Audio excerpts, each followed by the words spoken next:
Now, some faces look unfamiliar to me. Dawn, and I'm Mary Ann Donahue, and I don't think I've met you before.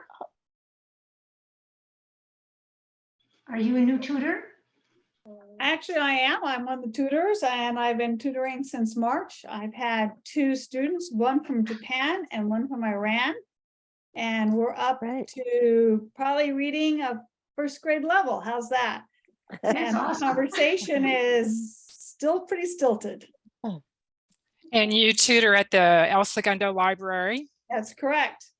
And we'll start again in September.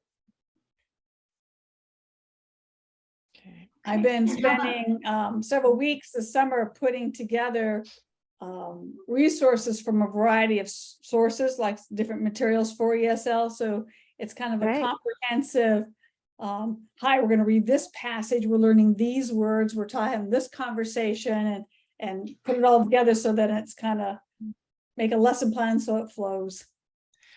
Excellent. So one of the things we'd like to do this morning is hear from the tutors who've been tutoring and seeing what they've been able to put together that really has worked for them.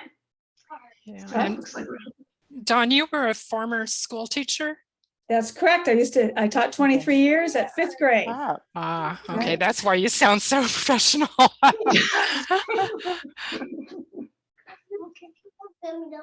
Want to sit up here and say hi? No. Okay. Yeah, so I love teaching, and it's been really fun. My tutoree from Iran speaks Farsi and Arabic, and so she's quickest to pick up the grammar. So she'll point out, like, why is it an A or an an? And so then you give the reason behind it. Biggest challenge I'm having with her is use a verb. Use a verb when you use a sentence. And the advantage is I have little guys around. Say hi. See? good morning. And so it's kind of like when you start dealing with fireman. So it's kind of like when you start working with beginning language, you just kind of go back to this age. This is a fireman. This is a pin. This is a fireman. Yes. This is a fireman. Okay, go play with your friends. So that's been the it's funny. It's funny because This is a fireman. it's hot, dear. It's been funny because children, I'm used to working with children where they have the language and they're talking up a storm, and then you're just transferring this symbols. These symbols represent this language skill, and it's very different to go the other way where they have so much more the words. Like if I give it on print, they can read it, but you can't talk it when I leave it to yourself to talk. And that's probably been the biggest challenge I'm facing, is that your reading is soaring, but your conversation skills haven't gotten stronger. So that's my biggest challenge. Okay. And that's really a thank you for starting off like that, because that's really one of the problems that as we get people who don't speak very much, but have head learning, the contrast is really high. Well, you're welcome to Tutor Talk, and you've started us off beautifully. We are here to talk this morning. We won't be having a formal teaching program, but I thought this might be a time when we could teach each other a little bit. And I see that we have a number of new tutors, and I think that will really be helpful. So what I'd like to do is to start off by having anyone who would like to share a little bit, like Dawn did, about what they've been doing. What have you found? What surprised you as you met with your students and started tutoring? So I'll respond to what Dawn was saying. I see the same thing. I mean, I have a couple of students now who I walk through a grammar lesson, and we have fill in the blank problems at the end, and they do reasonably well at that. But then I want to get them to talk, and I ask them about their background, and I don't want to push that too hard because it's personal. You know, these are refugees, and I'm interested in their life in their country, but they're probably a little bit sensitive about sharing personal information. And I struggle with it a little bit. One thing I've tried, since I use a lot of graphics, is to make PowerPoints of old photographs or art paintings that have people and objects and action, and just ask them to tell me what's going on in the painting. The boat is drifting, the building is burning, just to step outside of the grammar lessons and in simple sentences talk about what they see. So it's a little bit of effort to put it together, and I don't do it every week. But that has worked when I've done it, and I'm interested in other ways that people draw out their students in conversation. I can add something to that. I got at Lakeshore this pack of cards, and it's called What's Happening. It's a huge pack of cards. $5, $7, inexpensive. How's that? And it has all these pictures, and it asks you, here, there you go. So what's happening? And it allows you to have a conversation with pictures that I don't have to go find pictures. Yes. Okay, and then on the back, they do give you some some questions that you can extend it. And so I may use 2 or 3 of these to help a conversation, like, can you describe this? And I found it easier than trying to find pictures off the internet and make my own slideshow. I started there, and that became really time consuming. And for $5 to $7, I got lots of them. And I'll teach a lesson, then I'll come to these like towards the end to have a conversation. That's not necessarily on their home life, but kind of gives you a chance to, and I do pick, like if I know that one of their grandchildren or children is going to have a birthday, I'll pick all the ones that have birthdays on it. Or if I know that they're going to, if we've been dealing with family names like mother, father, brother, sister, I'll pull ones that have pictures of families. And can you talk me through who's in the picture, what's happening? So that's been an inexpensive and time-saving thing I'm using. What is that called again? It's called What's Happening? Photo cards. Are those They're- online too? Are those Yeah, online? it's online. You can buy them. Oh, It's manufactured by Lakeshore. There's an outlet, Lakeshore, in Carson. So if you want to get it cheaper, or you can order it online. 20 years ago when I was trained, one of the things that we were told to do was to make then it was a photo album, but clip out things from magazines and Yeah. use those as ways for talking. So that's a good idea. That's what I've been using, because I tried doing the internet version and I was just spending hours trying to create, like 5 or 6 cards. And now I got 40 of them. And I just sort through what I want. Yes. Has anyone else had any success in putting together something visual from the internet without having to take hours to do it? I'm not talking about, I guess what you're talking about is at a really beginning level where you look at pictures, but it really depends on the level of your students. So I have some advanced, what we call advanced beginners, and they read pretty well because a lot of our students have already had some English. And I think the problem that Don was talking about, that this person has the vocabulary, but they can't understand anything or they can't get it out. So and the last time you had the tutor talks, somebody gave a great presentation about listening to natural speech with the stories, the sing stories.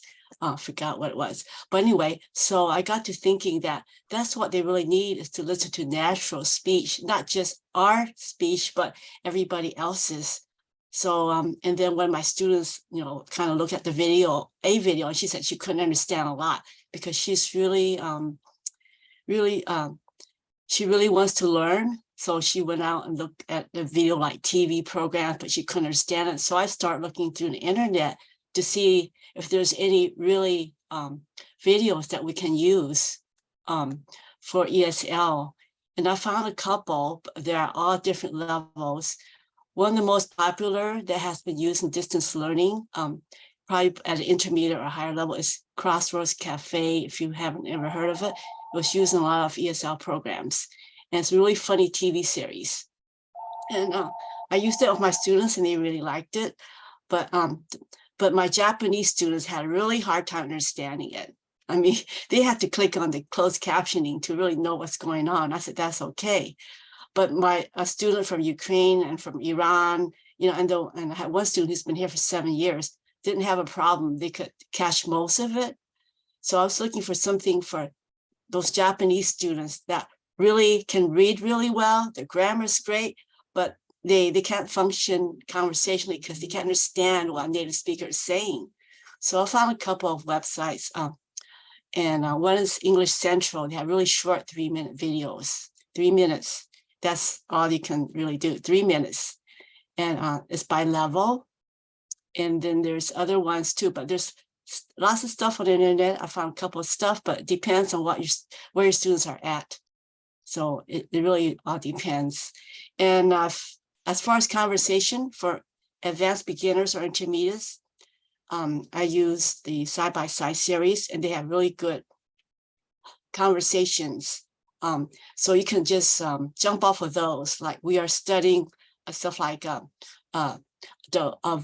verbs, infinitive or gerund. So I avoid smoking, or I avoid eating fried foods. So you can ask your students, what do you avoid?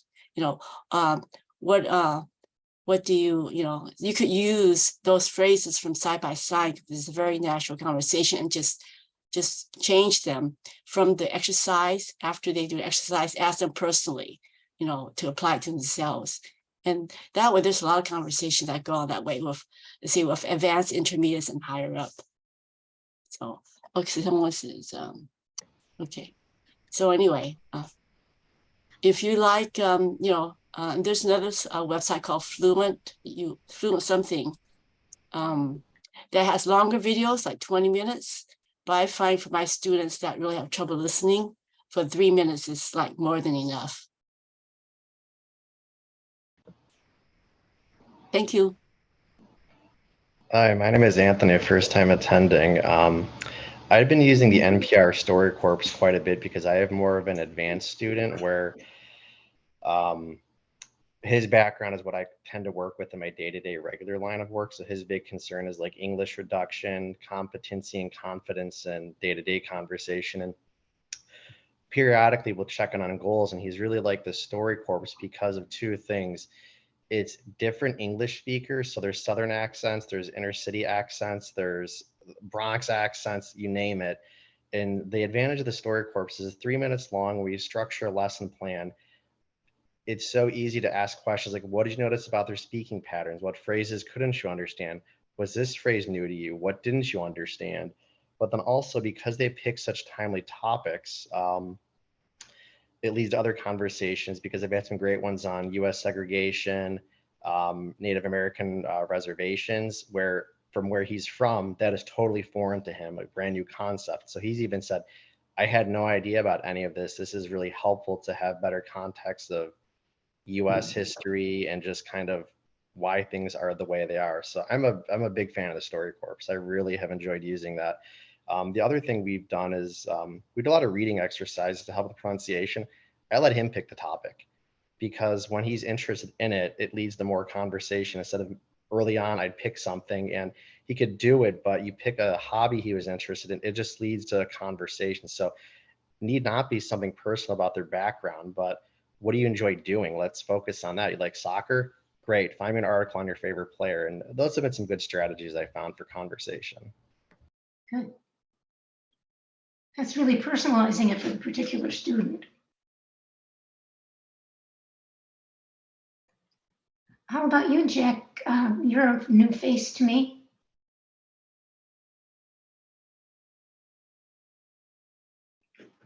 You're muted.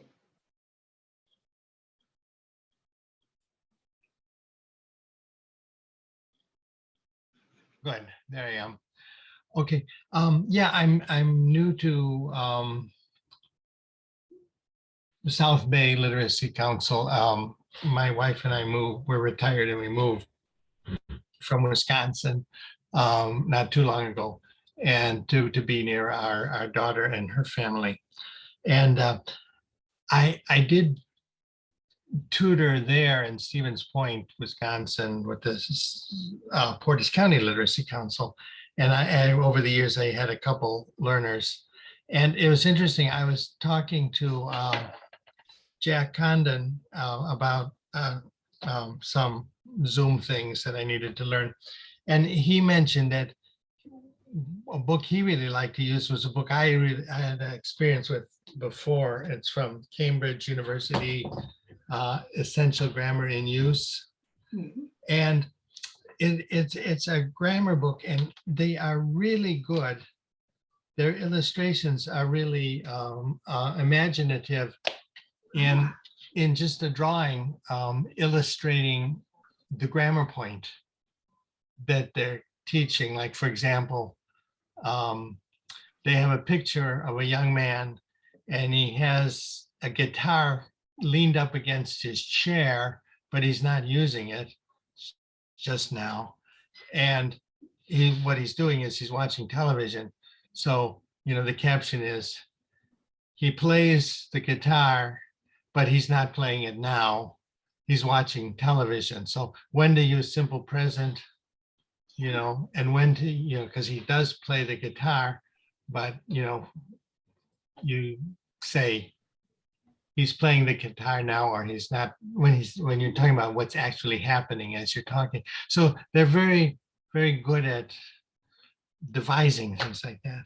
So I like that because they also have like each pair of pages, two facing pages. One first page will have drawings like that to show the situation they're talking about, and then they'll talk about how you do that. You use the verb to be, and then you use the verb with ing, when you want to do that, and then they give some examples, and then on the facing page are all the exercises. So Jack told me that he gave me a link that you had here at the Literacy Council to a PDF version of that whole book. So I can, I can have it up on my computer, and I can share the screen so I can show my learner those things. And so that works really well. And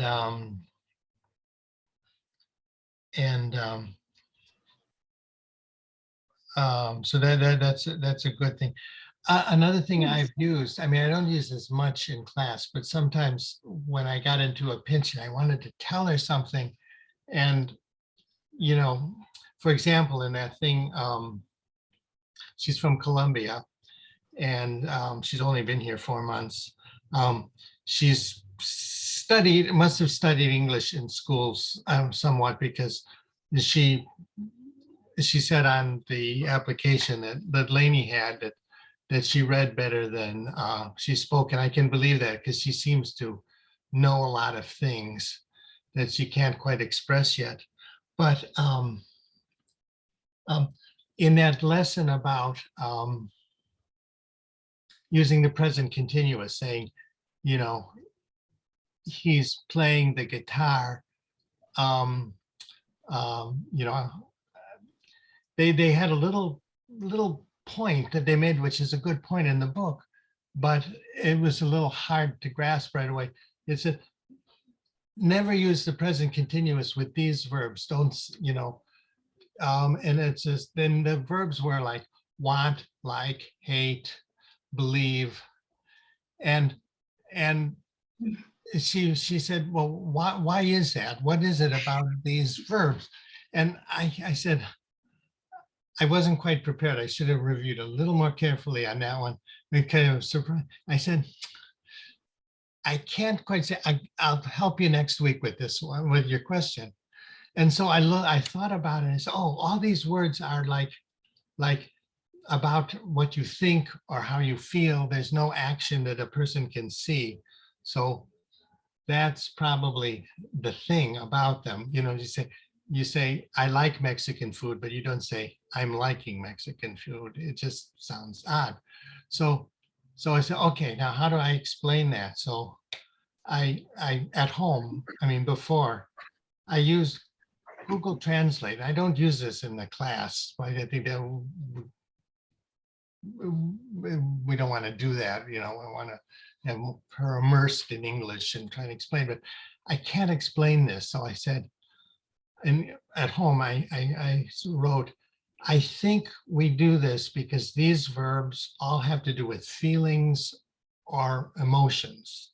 And you can't, you know, you can see someone playing the guitar, but you can't see them liking Mexican food, you know, and that's probably why it doesn't work. So I wrote that in English in Google Translate, and it produced a very nice couple of Spanish sentences. And then I put them on a Word document side by side. And the next lesson, when I wanted to answer a question, I said, I got an answer and I want to show it to you. So I showed her the English and I read her the explanation. And I said, if you don't understand exactly what I say, look at the Spanish. And she said, oh, yeah. And she nodded. Yeah, that makes sense.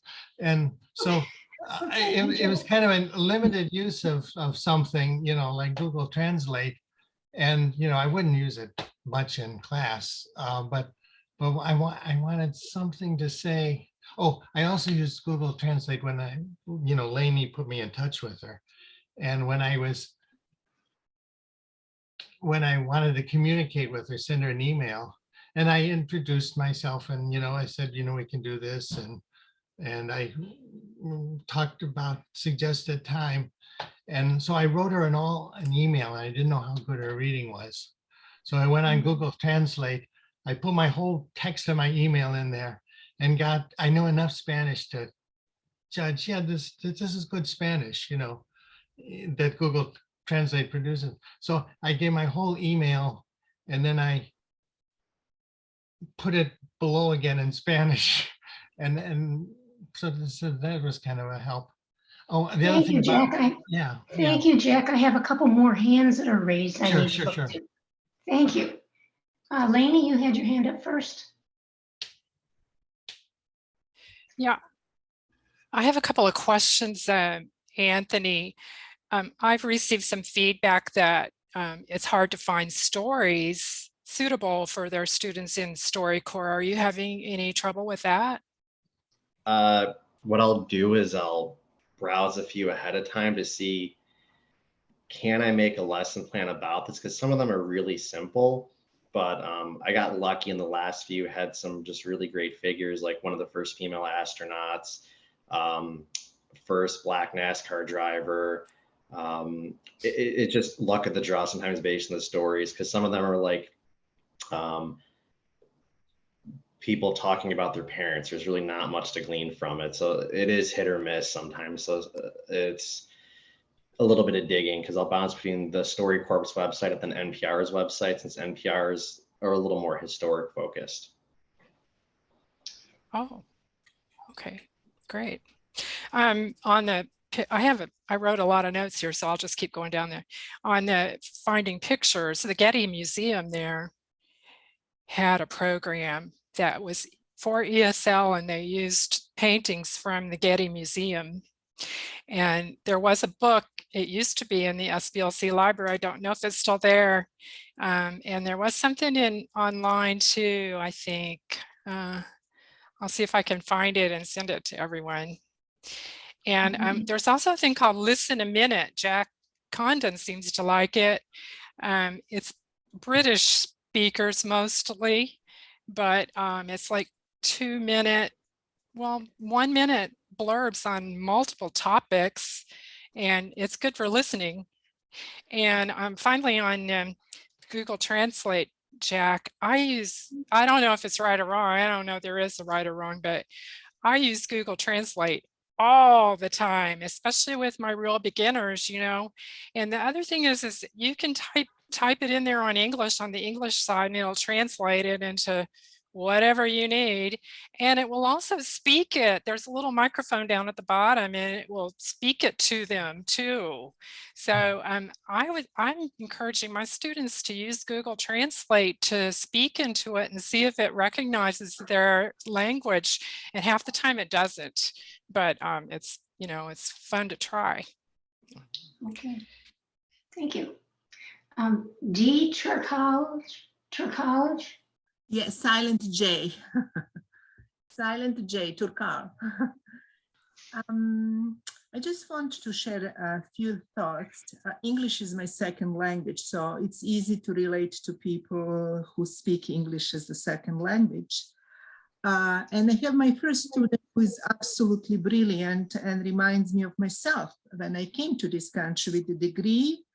And I spoke much better, of course, English. I came speaking English.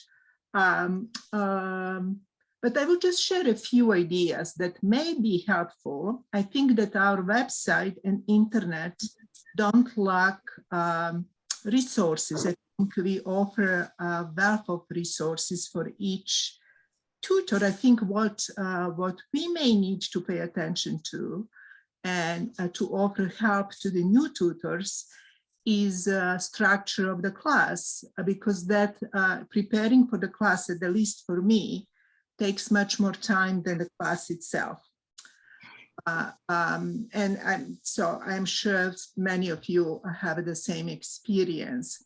The other thing I would like to say that motivation of the student is 50% done work. You know, when the person is motivated to learn, it's easier to work with that kind of people.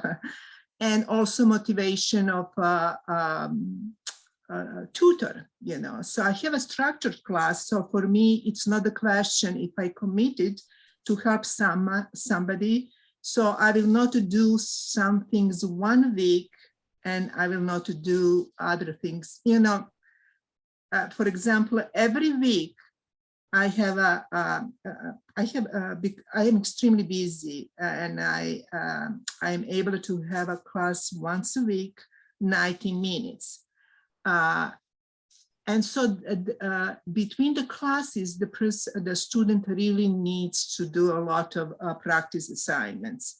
And so the way, before even we started the class, I talked to this student.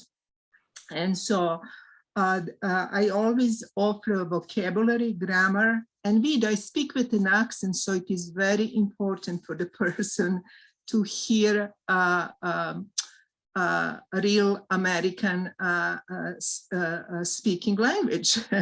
So every class, after class, he gets a link with the grammar, vocabulary, and the videos. So 3 sets of assignments. And he never missed not to do any of these assignments. He's brilliant, really. And in less than 2 months, it's amazing progress.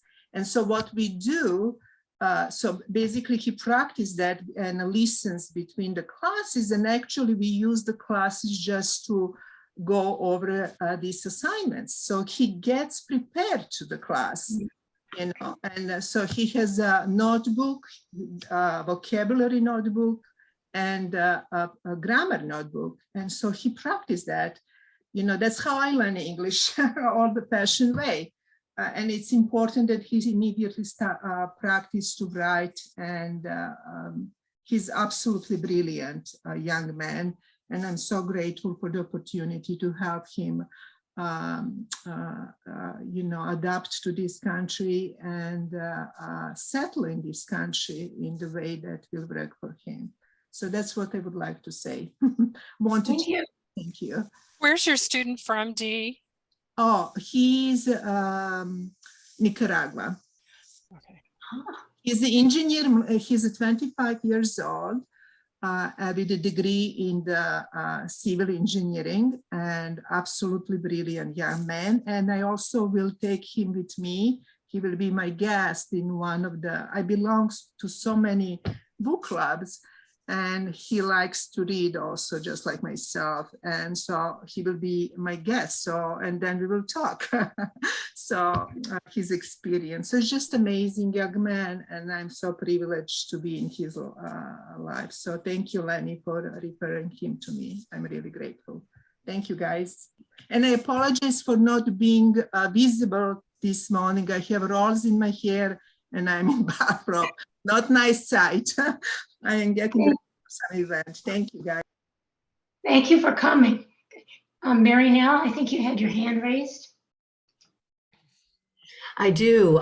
What I wanted to share is I was had an interesting time with my students. They started off at advanced beginner and they're probably low intermediate now. And we were going through, I use a variety of the tools that everybody was talking about, but we were going through a side-by-side book exercise at one point about, I don't know, present continuous or something. And one of the students asked me, he said, Mary Nell, what do you say when someone says it's hot?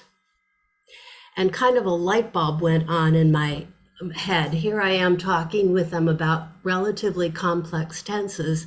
And what they want to know is how to make small talk in America. So I actually put together, it took a lot of work, but I put together like 3 sessions of how to make small talk on different topics. The weather, traffic, and something else, I can't remember what it was. And one of the slides, I did it in PowerPoint, one of the slides is, what do we talk about when we talk about the weather? And so just little points about what we talk about. And then I put together some dialogues, and it was transformational for them. It was really interesting. It gave them confidence to be able to talk with people about small things. And it made them realize kind of culturally what we say and don't say. But I just wanted to share that. It's really very interesting and enlightening for me. Thank you. And that's something I haven't heard anyone else talk about.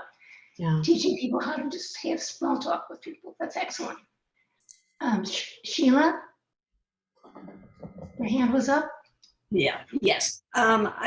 I took a few notes. I wanted to talk about what John was saying. And as far as my Japanese student, she's very shy. So what we will do is we'll do role plays that would happen in real life. For instance, you know, when she goes back to Japan in a couple of weeks, we role play about what she would say at the airport and how she would ask questions, you know, when is my flight coming in, or that kind of thing. And then her homework, along with writing a story with vocabulary words, is to speak to someone out and about, like at least once in between our meetings. Speak to somebody at the grocery store. Ask where something is in the grocery store. Ask somebody on the street where something is. It's very hard for her. And we always say, yeah, she always tells me I make her go out of her comfort zone. But that works very well. And I have to tell her over and over and over, practice, practice, practice, you know, out in the world. The other thing I wanted to say about her is she loves News for You. She picks the article and then she tells me what it is. And she listens to it, she reads it. And then when we meet, we go over it. She reads it to me. So we work on pronunciation. We talk about which vocabulary words she learned. And then we talk about the article and what her opinion of it is. For instance, last week we did American young people are skipping college. So that brought on a whole discussion about the differences between education in Japan and the United States. I'm in the same boat as Mary Nell, where my students started out as probably advanced beginners or medium beginners, and now they're low intermediate, I would say. So yeah, they're both very, very smart and have come a very, very long way. So that's what I do, but I find role play, they both really like to do role play, so of regular situations in the real world. So that's what I wanted to say. Good. Thank you. Mary Ann. I'm sorry, I couldn't figure out how to put the hand up. I didn't know where to find it on this thing. You know what? I start out very easily with them. I don't spend a lot of time on grammar. I use it in context. But with both of them, the one is from Japan, the other's Korea. And I just start out with, how are you doing? What have you done since last week? And they love it. So, and then they go, well, what have you been doing? So then I tell them about my dogs. I told the guy from last week, we talked about coyotes because he lives in Palos Verdes. So I found articles about coyotes and the history of coyotes. And so we discussed that. So they really like the current events and talking about the current events. So we do that news for you, because they both like it, because I put the audio on first so they hear it. Then we discuss vocabulary words, and then they read it to me. And they seem to like that because there's a comfort level. The other thing I do with the one, he's really into vocabulary, very bright man, civil engineering, he's one of the top people in a pipe company from Japan. And he's motivated. I mean, when you're motivated, he's in Japan and he still says we have to have class. And I was thinking, oh, you're going to Japan 2 weeks. I have 2 weeks off. And he goes, oh, no. He said, at 10 o'clock in the morning is 6 o'clock your time, 6 o'clock at night, we can have class. And I'm like, okay. But what I've been doing with him, because I said it's too hard sometimes explaining the vocabulary, and I tell him it's taking up too much time. So what I've been doing is I write down 3 or 4 words that he didn't know, and then I send him the definition of it. I give him a picture of it and send him the definition, and then he can look at it in his own time. And he kind of likes that. He kind of enjoys that. But I find that we're not on the same wavelength when it comes to vocabulary. And so he'll say, can you explain this passage? And I'm thinking about, well, this is what he wants. And I didn't realize that he had a different interpretation of it. So anyway, but I don't spend a lot of time on the grammar unless it's within the context, because then I find, I was a teacher too, and I taught ESL kids. And the more I focused on grammar and punctuation, the less they wanted to talk because they were afraid that I was going to correct them. So that's all I have to say. Okay. Yeah, that's an interesting reflection, because really the idea is to try to keep the conversation flowing rather than making sure it's all correct. So, Jack, did you have something you wanted to add?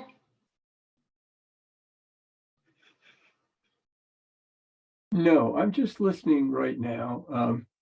There's a lot being said that's very interesting. I was just thinking, you know, from my experience recently evaluating students and seeing who is asking for help, it's very, how shall I put it, gratifying that we are now reaching working people because we are online. I mean, online has had many disadvantages compared to in person, but it has advantages too, and that's one of them.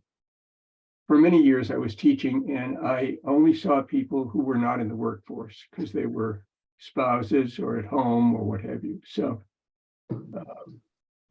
I'm just listening. Maybe I'll say something later. Thank you. Thank you. Marinelle, I see your hand again. Or didn't I? Was I? Yeah, no, it was when Jack mentioned online and the advantages. One of the advantages that I find, I have, my two students are wonderful people, as everybody else has talked about their students. I really love them. They're very intelligent. I sometimes pull my husband into conversations, so with them, so they can hear somebody else speak. And the first time I did that, he couldn't really understand them at all. And the last time we had a really good conversation. And when I was talking with my husband afterwards, he says they're at intermediate level. I was able to talk with them, so it was a really good. You know, there's other ways to use online that you couldn't if you were one-on-one. I just wanted to share that. That's good. Thank you. And I think Dee had her hand up again. Yes, I heard something very important. I apologize, I forgot the name who spoke. But the most important, I think, to create a safe environment for the students, and because we all can thrive in the safe environments. And before even we started the class, and of course with the help of the Translate, a link that has been always at the beginning in every email communication of the class, available to both of us actually. But I think creating safe, comfortable environment is a key also. And of course, for me, it's much easier, guys, because obviously I speak with an accent. So people, and I'm not sure that he understands, although that I immediately disclosed that I am naturalized US citizen, have been in the US for the last 28 years. You know, I talked about myself because I do believe asking about personal information. We don't know about the status of these students. It is intrusive, can be invasive and uncomfortable for them, but somebody said something also important, but asking them with respectfully, what would you like to talk about? What is important to you to talk? That, you know, focusing really on the goals and objectives, not ours. It's not about us. So we really need as the tutors to be less self-centered and more aware, at least that's my perspective, and more aware of what student needs, really. I think at the beginning that was really important, being understanding what their goals are, what their objectives are for the class, you know, and, you know, what would they like to talk about. But the safety, and we talked about at the very beginning that is okay. So that's the whole point. They have a tutoring to make mistakes. And I explained that even now, my English is not the perfect, but it is effective. You know, that's important. So that they can effectively communicate and write and participate in everyday life. Safety, I think that's for me very important. It is okay to make mistakes and encourage them to make mistakes and laugh about that and point to my own mistakes and even right, you know. So I think that's very important. It's better, that's the space and time to make mistakes and making them comfortable with their own mistakes. Thank you.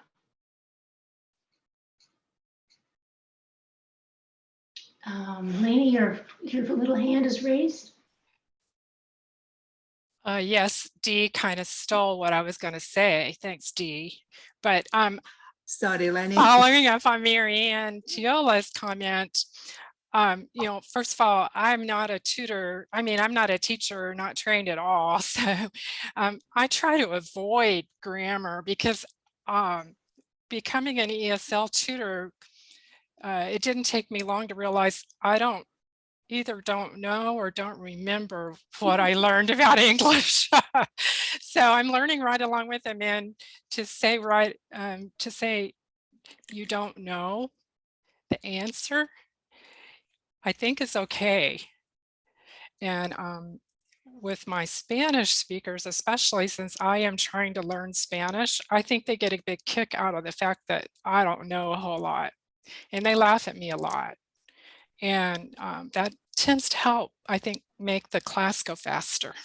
So whatever. You're talking about the tutor-student relationship and how if they can see that, you know, it's not like you're the teacher and know everything. It's really good.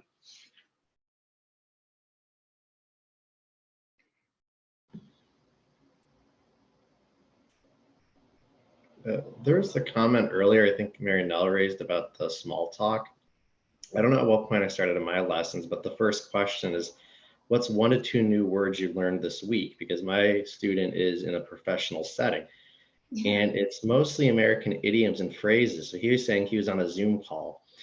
And I said, is the most terrifying minutes the 5 minutes before the business meeting starts? Yes, because I have no idea what's going on. Everyone is chatting. And then someone says, okay, take it away. And I just froze. I didn't know what I was supposed to take or what was going on. So we do that a lot, and it's really helpful for conversation too, because, okay, what was the setting of it? Who was speaking to you? Do you think you could use this? Who would you use it with? And I was going to drop it from the lessons, but he's like, no, I want to keep it up. Even if it's on the lesson plan, he still wants to use it because he's found that to be, how do you talk to a native English speaker? It's not, hello, good morning, how was your day? Hey, how's it going? How was your commute in?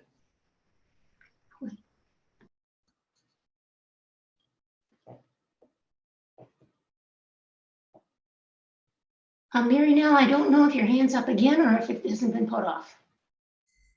It is up again. Oh, Yeah, from something I think Dee said to kind of her view is take a cue from what your students are interested in conversation.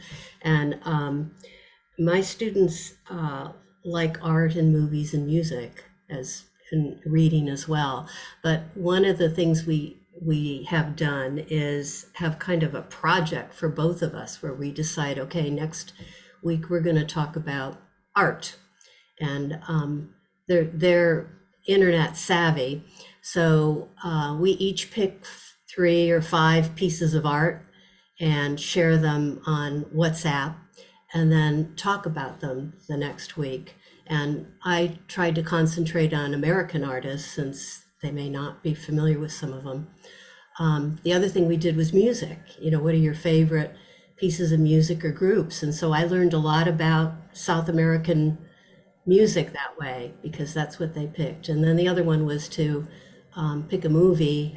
You know, we watch a movie and then we talk about it. They obviously are probably watching it with Spanish subtitles, but still we get a conversation out of it about the movie and, you know, what we think about it and actors and direction and things like that. So just another way we've generated conversations. a lot of creative ideas that we can share.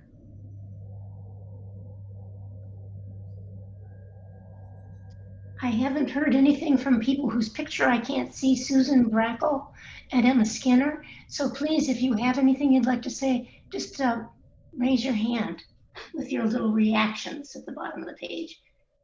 Just click on raise hand.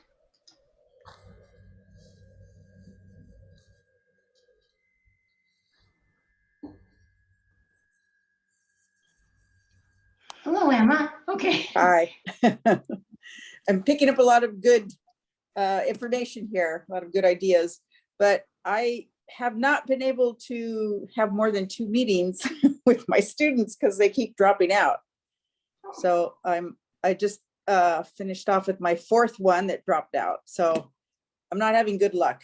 They don't even get started. I should say that. It's not like they start and then stop. They just never show up.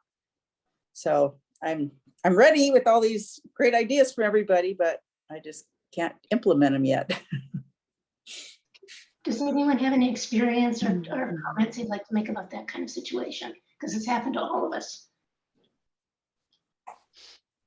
The only thing I can add is just don't take it personally because it happens all the time. It's a really difficult problem that we have.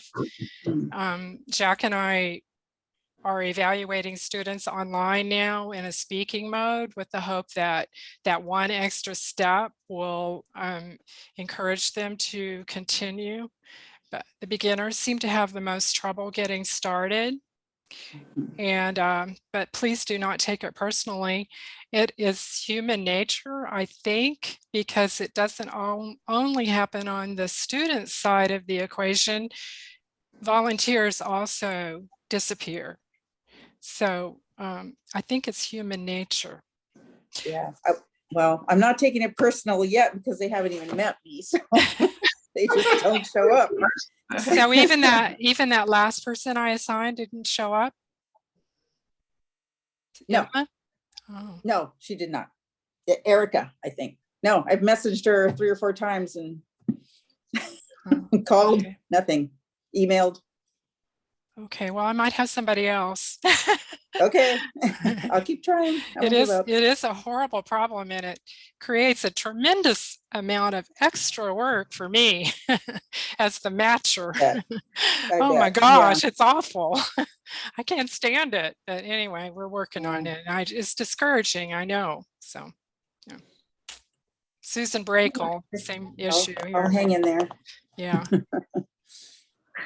Thank you for bringing that up because it is something we all face. I had a new student that Lainey gave me, and it took 3 weeks for us to finally connect and have a session. And some of it was not understanding our customs, and some of it was which way of communication is going to be the most effective. Texting, speaking on the phone, which usually isn't too good if someone doesn't have many language skills at all, or using email. You just have to find the right one. Okay, I'll just keep trying. Thank you. Thank you.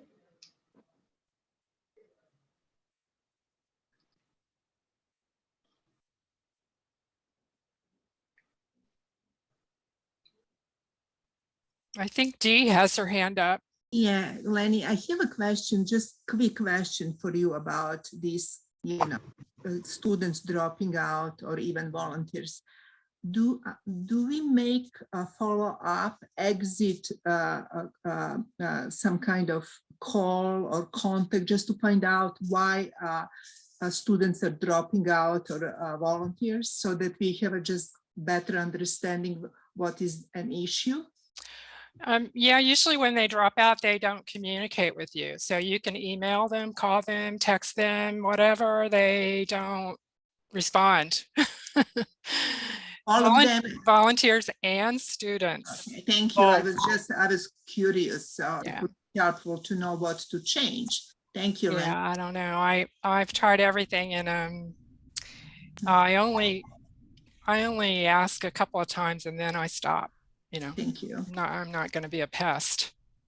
Lainey, are there trends to the students that don't show up? Like, are they from a certain area of the country, the world, or at a certain language level? I hate to stereotype, but it feels like it's beginners mostly, and Hispanic. I think there's a culture thing there, like they don't start on time and stuff like that.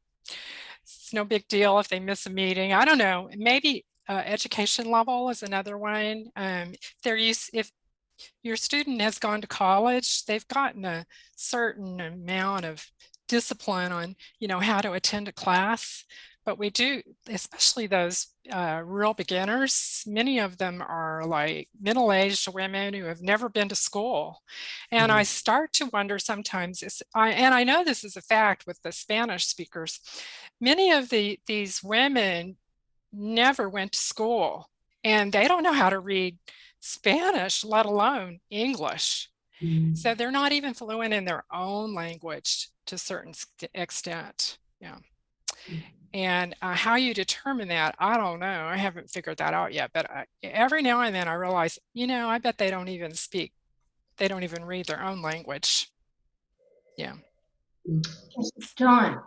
Yeah. You're on mute. I can speak a little bit to the new tutors because it was rather daunting to step into this, and you've got this book that has all these wonderful activities, but it was daunting to step in and say, so where do I start? Where is the curriculum? What's the sequence of order of learning? And as a new tutor to this, especially coming out of an education where somebody says, you're teaching this, and then you make it really interesting. It was rather daunting the first couple of months to figure out how to create a lesson plan that covered all the bases, that was sequential, and started with, hi, you don't even have the same alphabet that I have. So I would think that your attrition in your tutors come from that uncertainty about how to actually teach it. I mean, the book you gave us as a tutor has got all these great like activities, but not a lesson plan. And so I think that's nerve-wracking to your beginning tutor. Just saying. That's helpful. Thank you, Dawn. Yes, Joanne? Well, I always raise my hand for something else, but to talk about what Don's talking about, Side by Side has a great, sequence of, textbooks for beginners. So that's pretty much, you don't have to plan anything. You just use it because they have, covers everything. So, and then there's something else about these women who don't even, know how to read and write in their own language. I had one student like that, and she was very motivated. This is when I was teaching. But maybe we could just have a Spanish speaker call these people and talk to them to get them started. Because if obviously they can't read the email, probably because they probably need someone to translate to help them sign up in the first place. So maybe a verbal contact might get them started. And the original reason I raised my hand was because there were quite a few comments about being accurate and studying grammar and things like that. I always tell my students when we go to a certain grammar lessons, sometimes it doesn't really matter if your grammar is incorrect. People will understand you anyway. So I just tell them that so that they don't feel like they have to be 100% perfect. And so that the important thing is to communicate. But I teach them the right way to do it, and we practice the correct way, but I tell them, well, if you say it this way, they can still understand you. So I think that way it gives them more confidence and less anxiety. Sheila? I wanted to make a comment as far as what Dawn said is very, very good feedback for us. So perhaps we could, if we do have the mentoring program, but I think that perhaps there's some kind of need for a curriculum besides side by side. I mean, my students don't like side by side, never did, but some kind of starting curriculum for those who don't have any teaching background and want something solid to get started with. And maybe that's something that, Dawn, you could talk to us about, maybe the Tutors Talk Committee, and we can put something together, because if that would help us retain tutors, that would be wonderful. Okay. Well, I think we've gone a lot of places this morning and shared a lot of suggestions that are going to be really helpful for people. I know I've been scratching down a lot of things that are useful for me right now.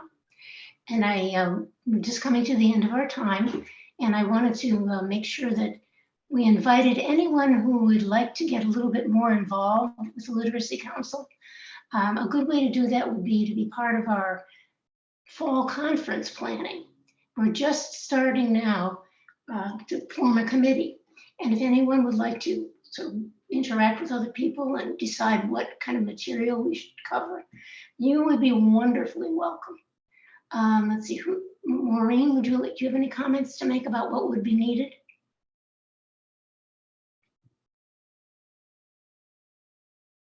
Well, initially, I mean, we're looking for at least to set up a committee of about 4 or 5 people to start plans for our fall conference. I think Sheila has been on it. I have been on it before. So has Lynn Potter and Mary Billings, who's our current president.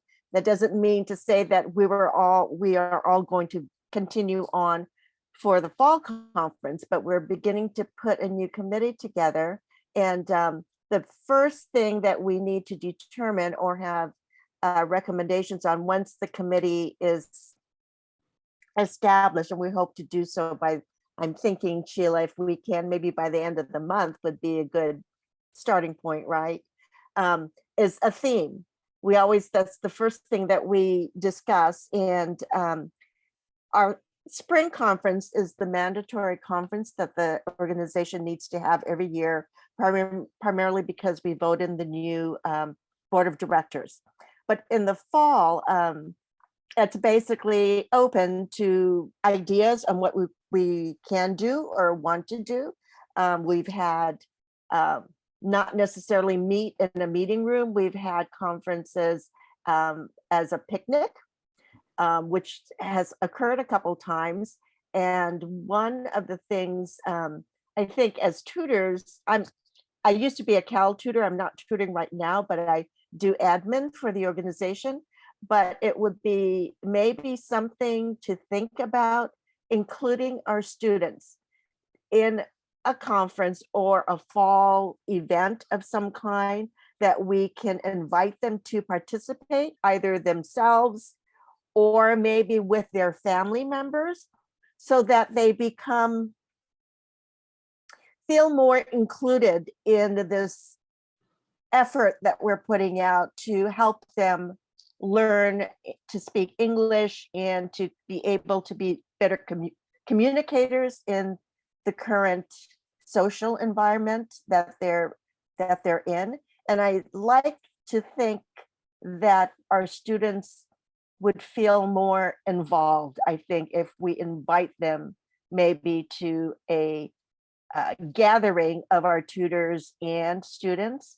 I've seen it done successfully at the YMCA over the last few years. I think towards the end of the year, they have a group potluck, I think, where they include the tutors come and the students come and they get involved. And it's, I think, a good thing to foster a rapport with your students other than the educational aspect, but more in the socializing aspect. And I think that would be really beneficial, I think, to our students.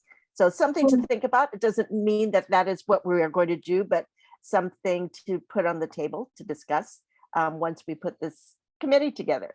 So if you're interested in volunteering, we'd love to have you on board and love to hear you and submit your ideas and how we can improve and better the organization as a whole through one of our conferences. So Maureen, who should people contact if they would like to? I mean, everybody kind of handles through. I think maybe Sheila, can we have you as the point person since you're already involved with the committee on Tutors Talk? Is that okay with you? Yes.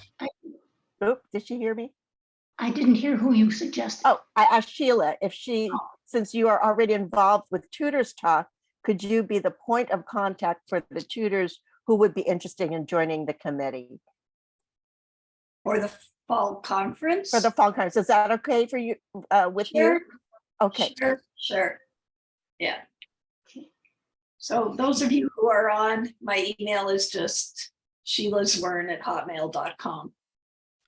Or alternatively, if anybody ever has a question or a communication need, just use sblcoffice@southbayliteracy.org. That's all you have to remember. And then your communication will get transferred to the proper person. Well, thank you all for taking time. In this I have one other thing. There's the bookmarks and the flyers and the stuff that we need help with, Maureen. Yes. We don't really need all that many more students. We have 22 on the waiting list, which is kind of the average. And we need more tutors. But from a student standpoint, over 50% of them learn about us from their friends or family. So if each one of you could take a flyer or a bookmark or something and give to your student to ask them to pass on to their friends and family if they need help with English, that would be good. And same thing with your friends who might want to tutor or volunteer. They don't have to be a tutor with the council. They can also volunteer. The next information meeting is August 3rd online. So that's our next opportunity for volunteers. And I want to actually thank Joanne, who was, I think a month ago, Joanne, you asked for some collateral material, which I sent out to you. She wanted to help distribute, I think it was our information meeting. I think I sent out to you some information meeting flyers and some English and Spanish, I think, flyers with the tear-off sheet, with the tear-off phone numbers. So thank you for volunteering to do that to do some of that for us. No, the only thing I did was copy those flyers and attach them to emails and send them to who I thought was interested. Super, thank you. Any bit of any help certainly would go a long way for us. And one last thing, we kind of left this, but Dawn, would you be willing to meet with some of us and maybe Kim to talk about how maybe there could be a little bit more structure?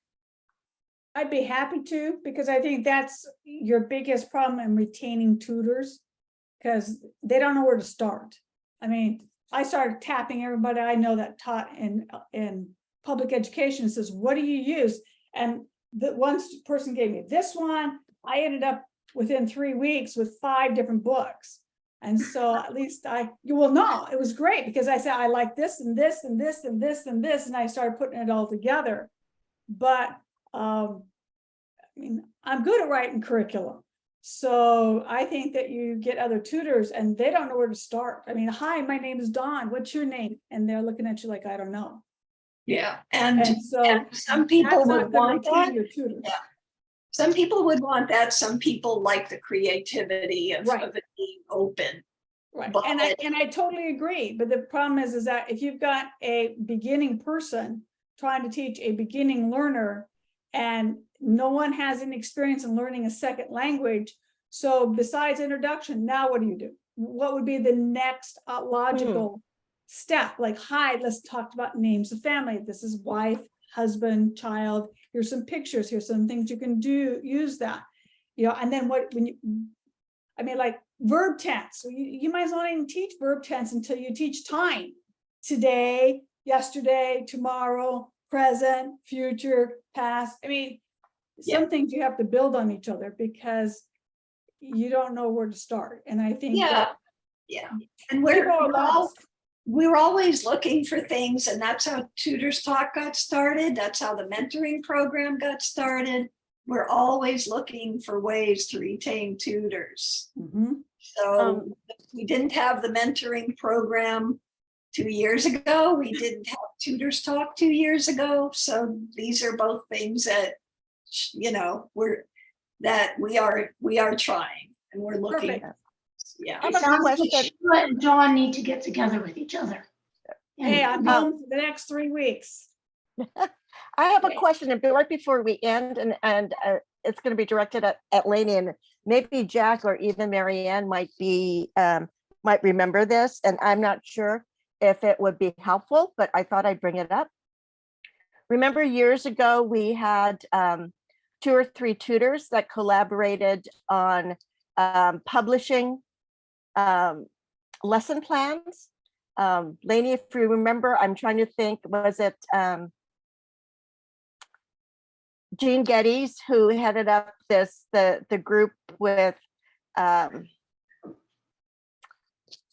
can't remember their names anymore, but anyway, they collaborated and they created a lesson plan workbook, I guess we could call it, that they've spent months putting together, and they managed to get it published.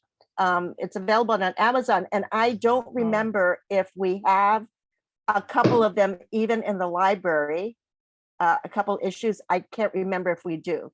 But I don't know if they would be helpful to some of the tutors who have beginners and need some kind of starting point with lesson plans. Lainey, I don't even remember the level of the lesson plans that they put together. Yeah, it was well, they put together a book and it took them forever. And Yes. Jean Geddes was the sponsor of it. She's had a PhD in teaching English, so it was something she needed to do to maintain her PhD, and it helped us too. Now, I think it was called, I have a copy of it.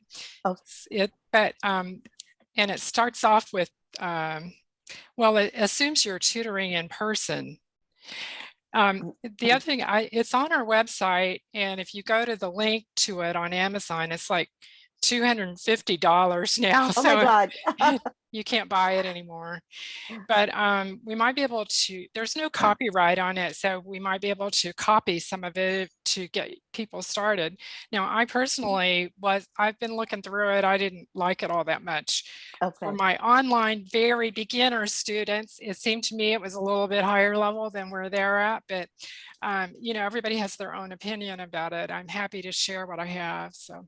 Yeah. Maybe Lainey, you and Maureen should be included in the committee with Sheila and Dawn and yeah, Kim. I would be happy to be part of a committee, but honestly, I don't think I can attend another committee. So you should leave me out of it. I'm happy to share whatever I want, but leave me out of it. Thank you. Any more questions before we call it a day for today? Just one more quick thing is that what came to me is, you know, Kim does the 4 weeks of training and she does it very well, but perhaps if somebody wants a curriculum, those that do, maybe there could be an add-on couple of sessions or something like that. So that's something we can talk about, you know, after this, but just. Yeah, very good. That's a good suggestion. Yeah, very good points. You know, that tutor training prior to COVID was 18 hours in person, was much more intense training than it is now. COVID changed us in myriad ways. Yes. Was there a higher tutor retention rate before COVID? Probably not. Probably not. But honestly, don't know. We didn't keep statistics like that. Okay, so that's our next. I would encourage everybody here. We do have Monday meetings in the summer at 12:15. It's every other week. But if you want to follow up on things, we do have Monday meetings just for an hour every other week. And we will have our next tutor talk in September. So we will see all of you hopefully then, and happy tutoring until that time. And if anything that you heard today, usually we get a summary. So I'll have to talk to Lainey about that, preparing a summary of what we talked about today. Can I add to that, Marianne? If I could, if any of the tutors, if you have friends who are interested in tutoring, we do have I'll let Marianne talk about, we have an in-person information meeting that's scheduled at the Redondo Beach Library, right, Marianne? On September 5th at 4:00. So that'll be our first in-person meeting since COVID. Right. So we can see what we can round up there. And that's at the Redondo Beach Library in Redondo Beach, the main library, at 4:30 in the afternoon on Tuesday the 5th, right after Labor Day. So if you know anyone who's interested in being a tutor and would like to come in person for the information meeting, that would be an opportunity for them. Okay. Thank you. Thank you, Marianne. Bye. Thank you, Marianne. Thank you for all being as contributory as you were. Great. Bye. Bye-bye. Thank you. Goodbye. Thank you.